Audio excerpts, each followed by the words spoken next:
প্রশান্তি জড়িত নিদ্রা মানুষের জীবনের একটা অত্যন্ত গুরুত্বপূর্ণ সুখ এবং প্রয়োজনীয়তাও। দেখতে গেলে এই সংসারের প্রত্যেক পশু পাখি, প্রত্যেক জীব অবশ্যই নিদ্রা প্রাপ্ত করেন, কিন্তু মানুষ, যার মধ্যে বিচার বিবেচনা করার শক্তি অন্যদের থেকে অনেক বেশি, তার কিন্তু ঘুমের কিছু সমস্যা অবশ্যই হয়। কি বলেন, তাই তো? এবার এর কারণ কি? চিন্তা। এবার চিন্তা আমাদের সবার জীবনে আছে। আমরা সকলে জানি যে চিন্তা কখনো আমাদের সাহায্য করে না, তাও আমাদের জীবনে আছে। কেন? চিন্তার মাধ্যমে কি কখনো কোনো সমস্যার সমাধান হয়েছে? অর্থের চিন্তা করলে কি অর্থ লাভ হয়? ভবিষ্যতের চিন্তা করলে কি ভবিষ্যৎ ঠিক হয়ে যায়? স্বাস্থ্যের চিন্তা করলে কি স্বাস্থ্য নিজে থেকেই ঠিক হয়? হয় না। তাহলে এই সব কিছু থেকে আমাদের একটা ছোট্ট শিক্ষা অবশ্যই লাভ করা উচিত। আপনিও আপনার কাঁধ থেকে চিন্তার এই বোঝা নামিয়ে ফেলুন। আর ইচ্ছে, এই সব ইচ্ছে একত্রিত হয়ে আমাদের মনে চিন্তা উৎপন্ন করে। তাই এই চিন্তাগুলিকে ত্যাগ করুন। প্রকৃতির প্রেমের উপর বিশ্বাস রাখুন। মনে রাখবেন, যিনি চিন্তা মুক্ত হবেন তিনি চিতা মুক্ত হবেন। সুখের নিদ্রা প্রাপ্ত করুন, আর নিদ্রায় যাবার আগে আমার সাথে ভালোবেসে বলুন, রাধা রাধা। মহাদেব, সেই দেবতা যিনি মহান, যাকে দেবতাদের দেবতা বলা হয়, যিনি হলেন আমার আরাধ্য। কখনো আপনার মনে এই প্রশ্ন এসেছে যে শিবকেই কেন মহাদেব বলা হয়, অন্য কোনো দেবতাকে কেন বলা হয় না? সেই কারণ মহাদেবের মধ্যে, ওনার মধ্যে এমন এক বিশেষ গুণ রয়েছে যা অন্য কারণ নেই। তা হলো নিঃস্বার্থ হয়ে মানুষের সেবা করা।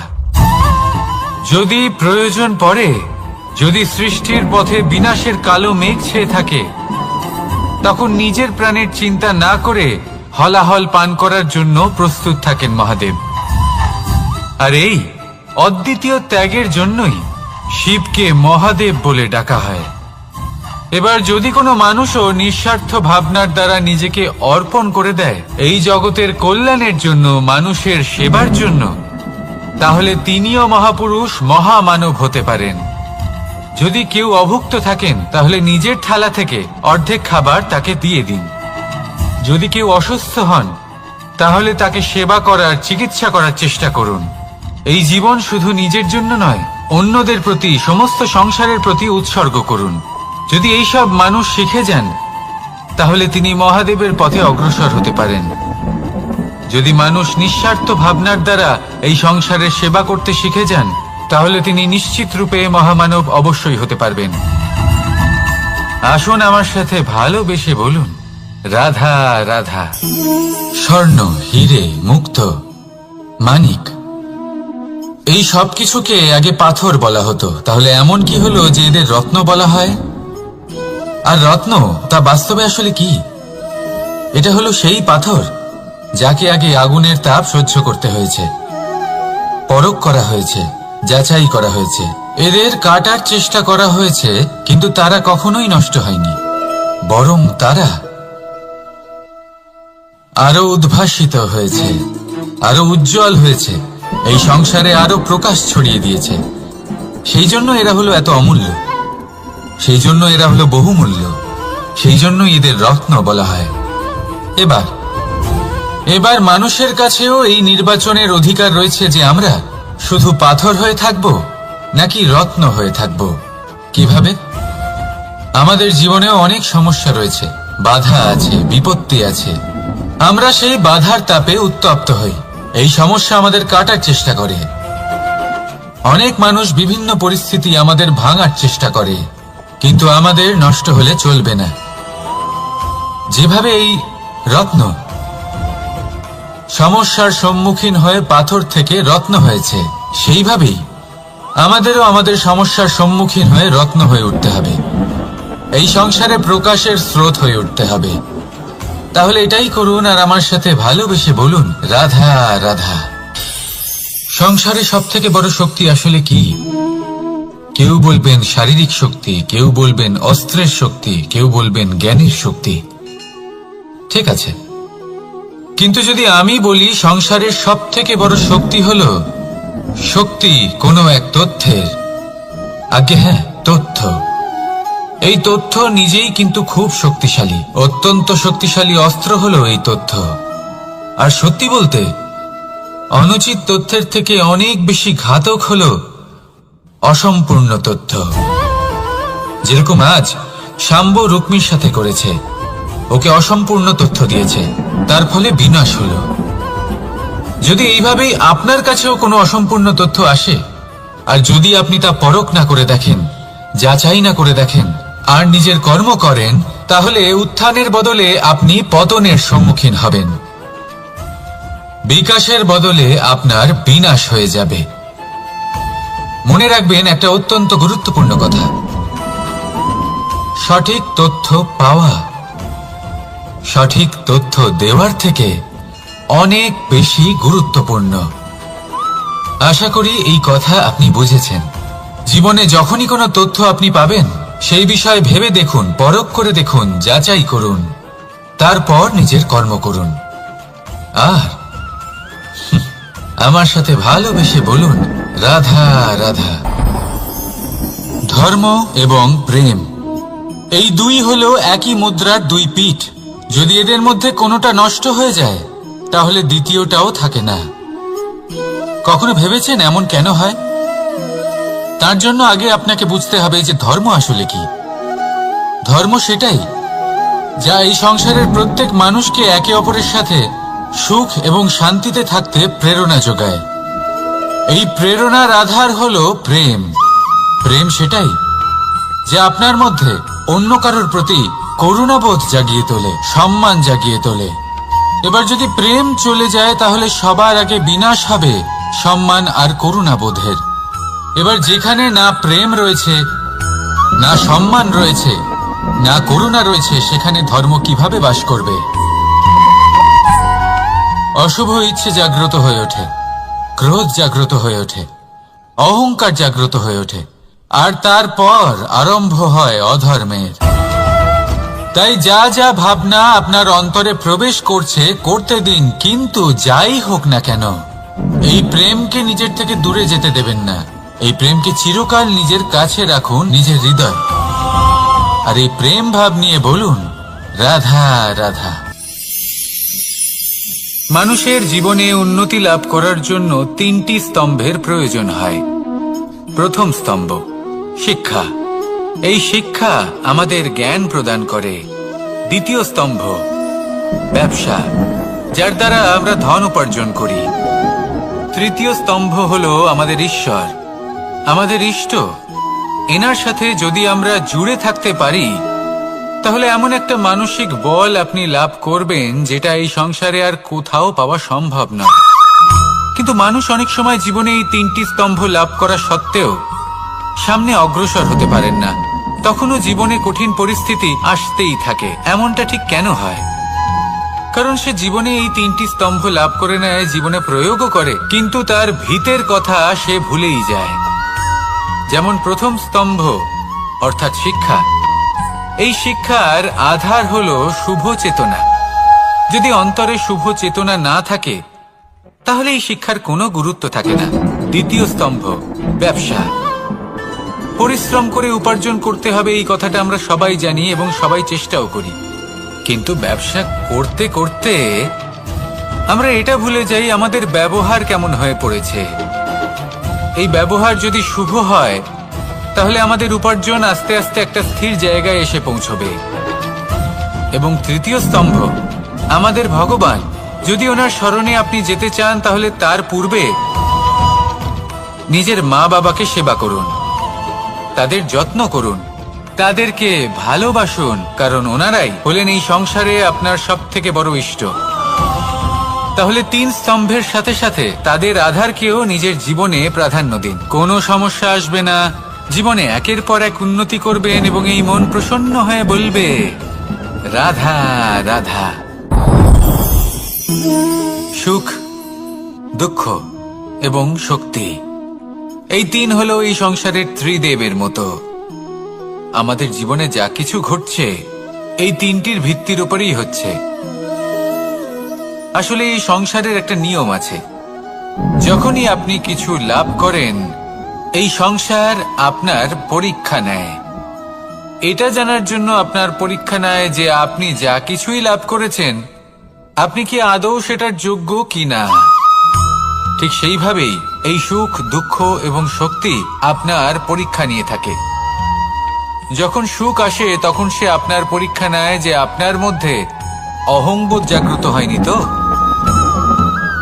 যদি অহংবোধ চলে আসে তাহলে সুখ সেখানেই সঙ্গ ত্যাগ করে। দুঃখ আপনার ধৈর্যের পরীক্ষা নিতে থাকে, আর যদি আপনার মধ্যে ধৈর্য না থাকে তাহলে এটা আপনাকে আরো বেশি দুঃখের গভীর অন্ধকারে ঠেলে দেবে।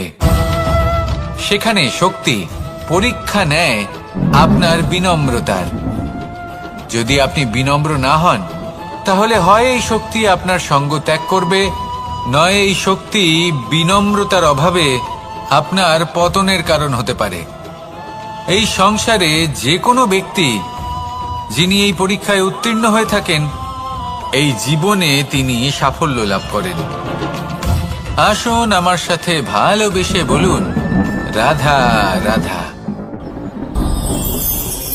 ভয়ের সাথে আমরা সবাই পরিচিত, কষ্ট আমরা সবাই পেয়েছি।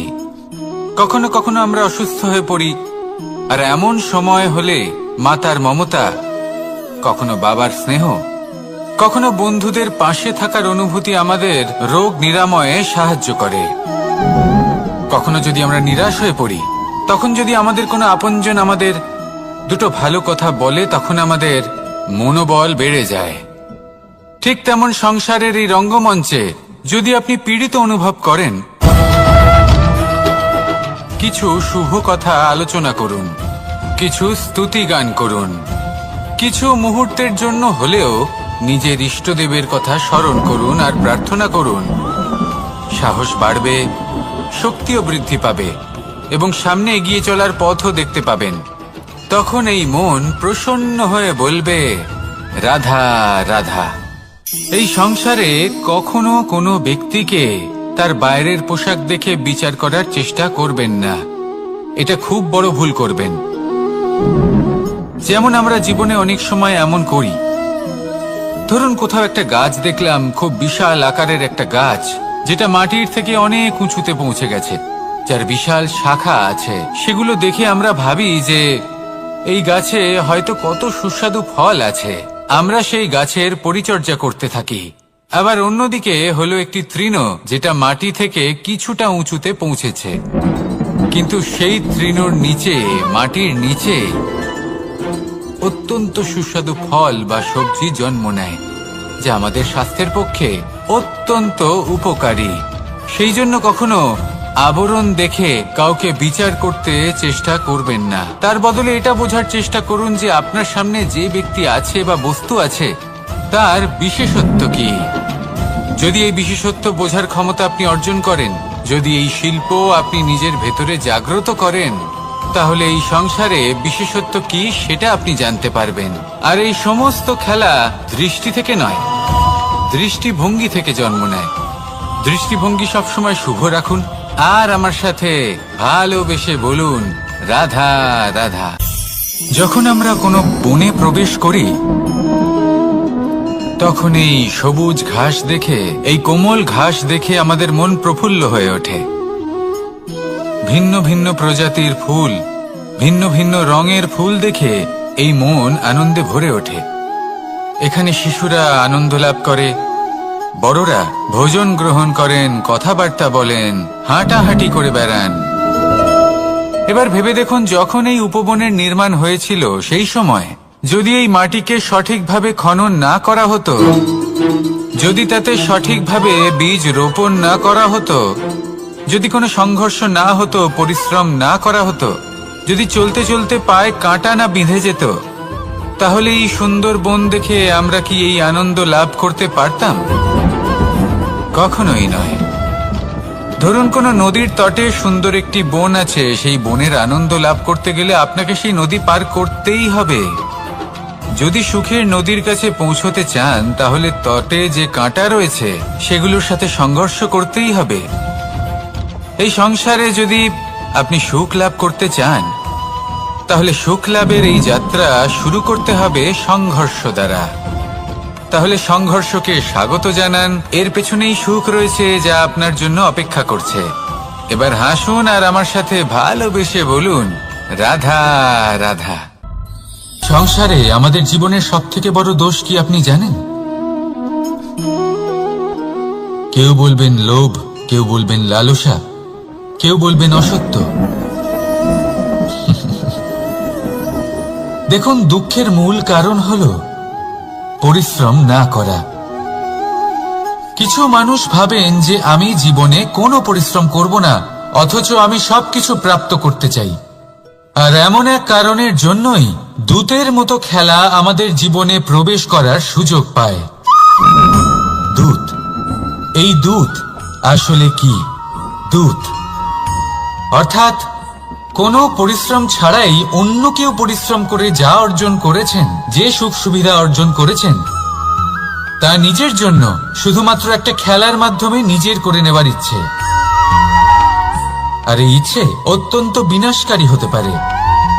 এই ইচ্ছে যদি আপনার বিবেক, আপনার মন, আপনার চেতনা, আপনার ভাবনা প্রবাহিত করে ফেলে, তারপরে আপনি চেষ্টা করতে শুরু করে দেবেন, আর সেইখান থেকেই আপনার পতন শুরু হবে। এই চেষ্টা করবেন যে অন্য কারোর জীবনের সমস্ত ধন, তার সমস্ত জীবন সম্পূর্ণভাবে নিজের করে নেওয়ার। কারণ প্রথমে আশা জাগ্রত হয়, আর এই আশা হতাশায় পরিণত হতে সময় লাগে না। এই হতাশা কুণ্ঠায় পরিণত হতে সময় লাগে না, কুণ্ঠা লোভে পরিণত হতে সময় লাগে না, আর এই লোভ প্রতিশোধ স্পৃহাতে পরিণত হতে সময় লাগে না। আর যখন এই সব কিছু হয়, আপনি দুষ্ট হয়ে যান। আর সবাই জানেন যে প্রত্যেক দুষ্ট ব্যক্তির পতন হলো অবশ্যম্ভাবী। তাই নিজেকে দূতের থেকে দূরে রাখুন আর পরিশ্রমকে নিজের কাছে টেনে নিন। জীবনে আপনার যা যা স্বপ্ন রয়েছে, যা আপনি করতে চান, শুধুই পরিশ্রম দ্বারা অর্জন করুন। তাহলে তাই করুন আর আমার সাথে ভালোবেসে বলুন, রাধা রাধা। জীবনে কিছু শেখা অত্যন্ত গুরুত্বপূর্ণ। এবার কি কি শিখতে হবে সেই সব শেখানোর জন্য অনেক শিক্ষক রয়েছেন, কিন্তু কি শিখবেন না আর কি করবেন না, এটা আমাদের নিজের অভিজ্ঞতা দিয়ে শিখতে হয়। কিন্তু তার মানে এটা নয় যে যদি আপনাকে শিখতে হয় যে আগুনের তাপ কতটা, আপনাকে আগুনের মধ্যে হাত দিতে হবে। না, অন্য কারোর অভিজ্ঞতা দ্বারাও শিখতে পারেন। প্রশ্ন শুধুমাত্র একটাই যে আপনি কি শিখতে চান নাকি চান না। যদি আপনি এটাই ভাবেন যে আমি শুধুই নিজের অভিজ্ঞতা দ্বারাই শিখতে চাই, তাহলে জীবনকাল ছোট মনে হবে, অনেক কিছুই শিখতে পারবেন না। তাই নিজের সাথে সাথে বড়দের অভিজ্ঞতা দ্বারাও শেখা শুরু করে দিন। এই সংসারের অভিজ্ঞতা দ্বারা শিখতে শুরু করে দিন। আর এটা নিশ্চিত রূপে শেখা আবশ্যক যে কখন কি করবেন না, কোথায় থামতে হবে আর কোথায় থামবেন না। তাহলে আসুন আর আমার সাথে ভালোবেসে বলুন, রাধা রাধা। ভোজন। এবার ভোজন সংগ্রহ করার জন্য মানুষ কি না করেন, সব সময় চেষ্টা করতে থাকেন। ফসল উৎপাদনের জন্য অনেক পরিশ্রম করতে থাকেন, কিন্তু অনেক সময় অনেক পরিশ্রম করার পরেও ফসল ভালো উৎপাদন হয় না। এর কারণ কি? কারণ হলো এটাই যে আপনি পরিশ্রম হয়তো অনেক করেছেন, কিন্তু আপনার নজর তো সেই বীজের দিকে ছিলই না যা আপনি রোপণ করেছেন। সেই জন্য সব সময় কোনো বীজ রোপণ করার আগে তাকে পরখ করে দেখুন, তা অত্যন্ত আবশ্যক। আর সেইভাবেই যখনই কোনো কর্মের প্রশ্ন আসে, তাহলে সেখানে শুধুমাত্র পরিশ্রম যথেষ্ট নয়। সেই কাজের প্রতি আপনার কর্তব্য কি, আপনার উদ্দেশ্য কি, সেটা জানা হলো অত্যন্ত গুরুত্বপূর্ণ। তাই কর্ম করুন, কিন্তু সেই কর্মের প্রতি আপনার যা উদ্দেশ্য তার মাহাত্ম্য বুঝতে চেষ্টা করুন।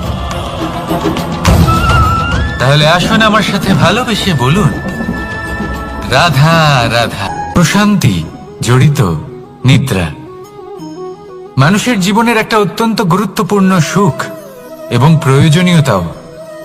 দেখতে গেলে এই সংসারের প্রত্যেক পশু পাখি, প্রত্যেক জীব অবশ্যই নিদ্রা প্রাপ্ত করেন, কিন্তু মানুষ, যার মধ্যে বিচার বিবেচনা করার শক্তি অন্যদের থেকে অনেক বেশি, তার কিন্তু ঘুমের কিছু সমস্যা অবশ্যই হয়। কি বলেন, তাই তো? এবার এর কারণ কি? চিন্তা। এবার চিন্তা আমাদের সবার জীবনে আছে।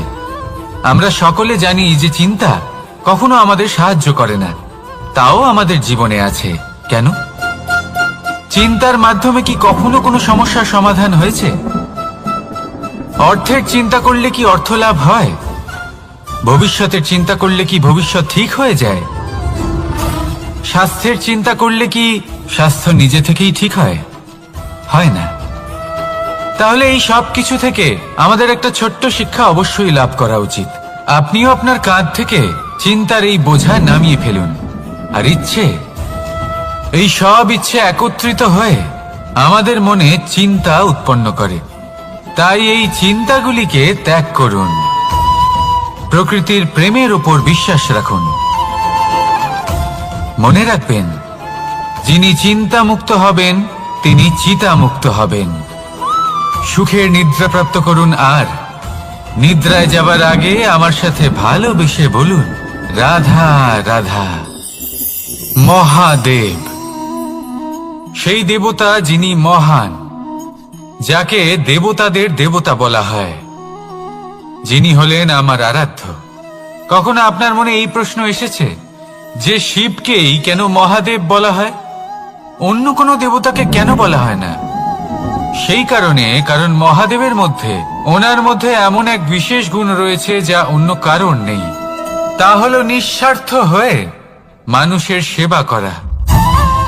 যদি প্রয়োজন পড়ে, যদি সৃষ্টির পথে বিনাশের কালো মেঘ ছেয়ে থাকে, তখন নিজের প্রাণের চিন্তা না করে হলাহল পান করার জন্য প্রস্তুত থাকেন মহাদেব। আর এই অদ্বিতীয় ত্যাগের জন্যই শিবকে মহাদেব বলে ডাকা হয়। এবার যদি কোনো মানুষও নিঃস্বার্থ ভাবনার দ্বারা নিজেকে অর্পণ করে দেয় এই জগতের কল্যাণের জন্য, মানুষের সেবার জন্য, তাহলে তিনিও মহাপুরুষ, মহামানব হতে পারেন। যদি কেউ অভুক্ত থাকেন, তাহলে নিজের থালা থেকে অর্ধেক খাবার তাকে দিয়ে দিন। যদি কেউ অসুস্থ হন, তাহলে তাকে সেবা করার, চিকিৎসা করার চেষ্টা করুন। এই জীবন শুধু নিজের জন্য নয়, অন্যদের প্রতি, সমস্ত সংসারের প্রতি উৎসর্গ করুন। যদি এইসব মানুষ শিখে যান, তাহলে তিনি মহাদেবের পথে অগ্রসর হতে পারেন। যদি মানুষ নিঃস্বার্থ ভাবনার দ্বারা এই সংসারের সেবা করতে শিখে যান, তাহলে তিনি নিশ্চিত রূপে মহামানব অবশ্যই হতে পারবেন। আসুন আমার সাথে ভালোবেসে বলুন, রাধা রাধা। স্বর্ণ, হিরে, মুক্ত, মানিক, এই সব কিছুকে আগে পাথর বলা হতো। তাহলে এমন কি হলো যে এদের রত্ন বলা হয়? আর রত্ন তা বাস্তবে আসলে কি? এটা হলো সেই পাথর যাকে আগে আগুনের তাপ সহ্য করতে হয়েছে, পরখ করা হয়েছে, যাচাই করা হয়েছে, এদের কাটার চেষ্টা করা হয়েছে, কিন্তু তারা কখনোই নষ্ট হয়নি, বরং তারা আরো উদ্ভাসিত হয়েছে, আরো উজ্জ্বল হয়েছে, এই সংসারে আরো প্রকাশ ছড়িয়ে দিয়েছে। সেই জন্য এরা হলো এত অমূল্য, সেই জন্য এরা হলো বহুমূল্য, সেই জন্য এদের রত্ন বলা হয়। এবার মানুষের কাছেও এই নির্বাচনের অধিকার রয়েছে যে আমরা শুধু পাথর হয়ে থাকব নাকি রত্ন হয়ে থাকব। কিভাবে? আমাদের জীবনেও অনেক সমস্যা রয়েছে, বাধা আছে, বিপত্তি আছে। আমরা সেই বাধার তাপে উত্তপ্ত হই, এই সমস্যা আমাদের কাটার চেষ্টা করে। অনেক মানুষ বিভিন্ন পরিস্থিতি আমাদের ভাঙার চেষ্টা করে, কিন্তু আমাদের নষ্ট হলে চলবে না। যেভাবে এই রত্ন সমস্যার সম্মুখীন হয়ে পাথর থেকে রত্ন হয়েছে, সেইভাবেই আমাদেরও আমাদের সমস্যার সম্মুখীন হয়ে রত্ন হয়ে উঠতে হবে, এই সংসারে প্রকাশের স্রোত হয়ে উঠতে হবে। তাহলে এটাই করুন আর আমার সাথে ভালোবেসে বলুন, রাধা রাধা।